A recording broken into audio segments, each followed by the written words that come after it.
This is going to be off the cuff. I recorded this, and then just kept getting corrupted every time I tried to export it from Premiere. And had everything laid out. It was great. But yeah, I just wanted to upload this. Soul Calibur 6 will be at E3. Things will be announced. Hype will be generated.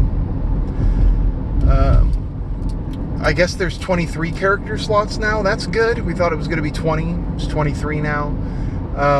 As far as characters go, I'm hoping for Setsuka and Tira. If we don't get them, whatever. There's always room for DLC in the future. But I think it would be cool to get them. Characters are not what my main concern is for this game.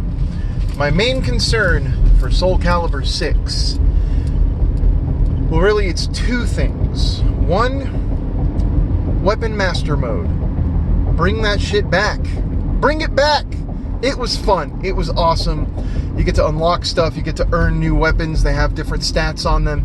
It would be cool to have Weapon Master Mode tied into customization. And then have an online mode where you can actually use the Weapon Master Mode items and weapons with their stats applied. That would be cool. And then the second thing is going to feed into the online idea of Weapon Master Mode online with the stats applied. It doesn't affect rank, yada, yada, yada. And that is more cool online modes. We need more than just ranked lobbies and then, you know, exhibition or casuals or whatever. We need more than that. Online fighting games, online gaming in general, is lacking if you're not playing with friends you know personally. And that's just a fact. It's not only the fact that lag is a huge issue. Third Strike Online is never going to be like Third Strike on an arcade cabinet, period. And we kind of have to deal with that. But another thing that's lacking is the personal interaction. Lobbies are a great idea. The first time that there was lobbies when I started playing fighting games online, it was with Street Fighter 4. And I was like, man, it's cool. 8 people, all in one lobby. And winner stays. That's like an arcade. And we got headsets, so we can still interact with each other. However, and I had examples of this, most of the time, unless you're interacting with your own personal friends, interacting with someone online with a headset is god-awful. Usually it's just people trolling, being absolutely disgusting, people complaining that you're spamming too much, or calling you gay, or whatever else. It's just this horse shit. And again, I come from the days of the arcade. I grew up in arcades. And trash talk was a part of it. But that trash talk was done to someone's fucking face. Plain and simple. When you talked shit to somebody, you were looking them in the fucking eye. That's not happening online. It's not happening online. Okay?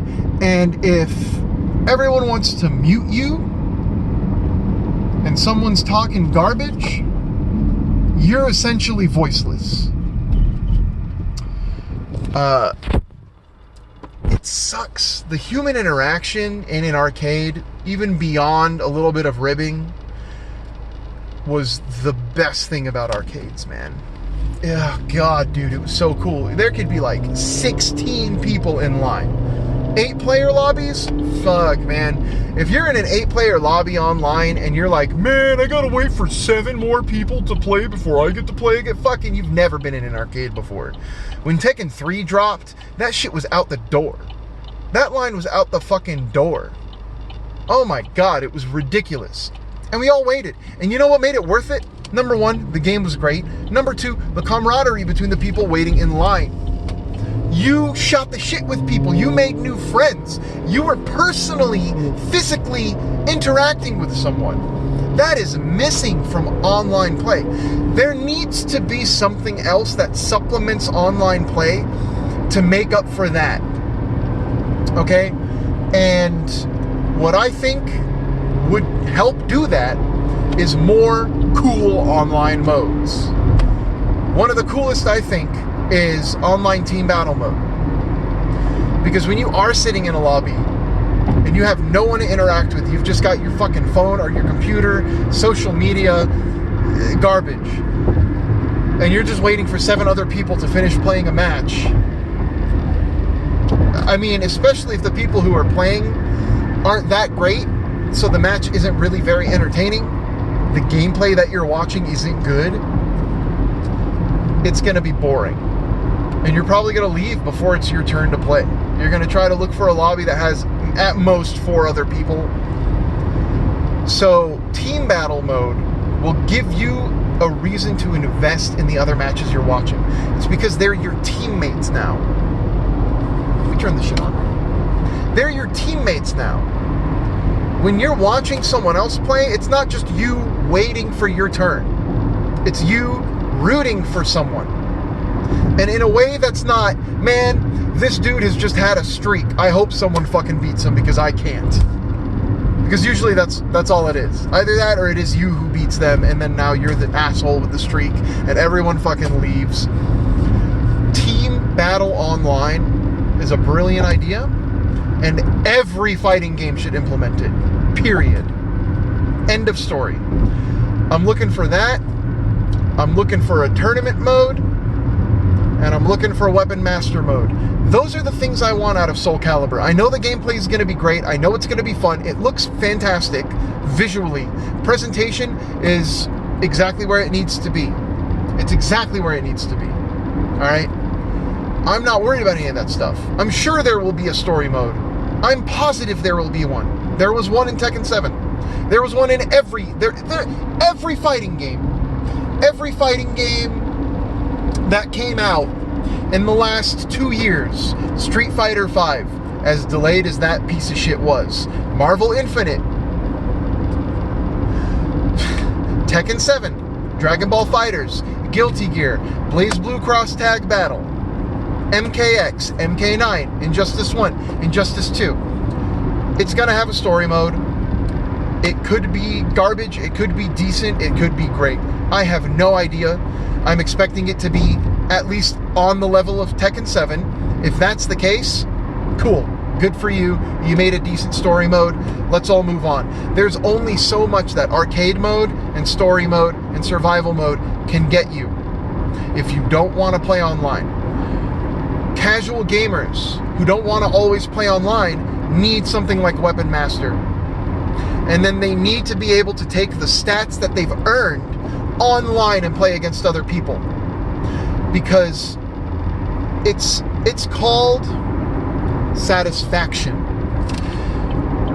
People who don't always play a ton of fighting games, it just doesn't register to them that fighting another human is the point, and that people like me don't give a fuck about arcade mode or story mode. At least I'm aware enough to understand that it needs to be there. I also understand that there needs to be a lot more than that. And if you're coming from a shooting game, like Destiny, or something like that, where you grind for a bunch of loot, almost out of gas. When you're coming from that type of game and you decide you want to try Soul Calibur, you need to have a reason to come back to play. It can't just be single player, because then that is also finite. Now, if you had some people to use your loot against with its actual stats, yeah, let's turn this shit back on, that would keep people coming. And the casual gamers who, if they played against someone like me online, they would quit, and I would not blame them, because it's just not fun to get your ass kicked if the way you look at it is, I just want to have fun for a few minutes. It's only fun to get your ass kicked if you want to learn and you're willing to get your ass kicked to learn to get better. And even then, it's not even fun, it's work. But if you enjoy it, then it pays off. The vast majority of the 6 million people who bought Mortal Kombat X are not like that. That's the truth. That's the truth. When you only have people like me buying fighting games, you end up with numbers like it takes 2 years to sell 2 million copies like Street Fighter V. Street Fighter, the most popular, most well-known, most beloved fighting game franchise in the world, took 2 years to sell 2 million copies. That is beyond paltry. Beyond sad. But that's what happens when you don't make a game out of your fighting game. Turn the light off because it's just difficult to see out of the windows. Anyway, I don't expect any of this stuff to be in the game at all, let alone to be announced at E3, but that's what I think E3 should be. E3 shouldn't be, hey, we're just announcing that this game exists. Maybe it'll come out in a year, maybe it'll be delayed for 4 straight years and then canceled. That's what E3 has become. That's why I don't give a shit about it. But fighting games in the last couple of years have been fantastic. There's been a lot to look forward to. And Soul Calibur is one of those games. I'm just hoping that they do more with it. It's been in development for a while, I'm sure. Apparently it is coming out later this year. That's awesome. But there's no reason why it can't have a Weapon Master mode. There's no reason why the things you earn in that mode can't be applied to your character and used online with the stats available in a specific mode that, you know, you have to choose to play. And then if you choose to play any other mode, you can still dress them up with that stuff. You can still give them those weapons you've earned, but the stats don't count. Because the people who play fighting games, for the reason they exist, understand that it's my personal skill versus your personal skill. If we're both Ryu, if we're both Mitsurugi, if the better person will win. You're not going to win, even if you're worse, because you have better armor and a sword. That's not how fighting games work. But a lot of people would like them to. It takes nothing to allow a different mode to activate stats for things you've earned in a game that has like a weapons master mode or something. They did that with Injustice, and it worked, and it made the casual fans happy, and the tournament players and the serious fighting game players ignored it. And that's totally fine, because it wasn't for them. And that's what's great about options. You can opt into using them or not. I want more cool options. That's basically it. Shadows Dies Twice looks so sick. It looks awesome. You know, Elder Scrolls 6 was announced. That's great, finally.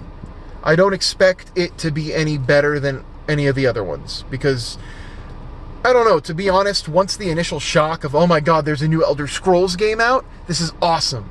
$60, take my money. Once that wears off, and I've been playing it for even just 15 hours, I'm kind of like, ugh. The animations are kind of lacking, things are janky as usual, the combat still fucking sucks. So this time I'm tempering my expectations. I've been playing Elder Scrolls since Morrowind Game of the Year Edition on the original Xbox, and then I started building gaming PCs and bought all of them. From Daggerfall, like all of them. Game of the Year editions, mods, and then Skyrim came out, and after about 20-25 hours of playing that game, I was like, yeah, it's the same shit over and over again with unsatisfying combat. It kind of sucks. So I am tempering my expectations this time, and it will be the first time that I don't get an Elder Scrolls game at launch since Morrowind on the original Xbox, which is incredible to me. Like, why would I not get it at launch? But that's why. So I'm tempering my expectations there. What else? Dead or Alive 6, I've never been a Dead or Alive fan. 5 was really good. It was the only... Really? Dead or Alive 5 is the only one that I would take seriously as a fighting game. Hardcore on the Xbox. I have those, like the, DOA 1 and 2 remakes on the original Xbox still. And they're fun to goof around with in a casual sense, but I just never took them seriously as I would a game like Tekken or Virtua Fighter. Dead or Alive 5 was the first time I did that, and it's because they changed a lot, and they grew a lot. Dead or Alive 6 I'm very much looking forward to, and I'm very much looking forward to them toning down the overt sexuality of the characters, because it was just distracting. And I don't know, I like my female characters to look realistic. Not to say that Street Fighter has realistic looking female characters at all, but they've got an art style and it works. So, whatever. DOA 6 looks cool. I'm looking forward to that. I'm looking forward to other DLC in Tekken 7. I don't think we need, E3 for those kinds of reveals. I think they should leave that kind of shit to like EVO and CEO. But whatever. I wish I could go to a tournament this year. I can't. Maybe next year. But those are my thoughts. That's about it. Yeah. E3 sucks.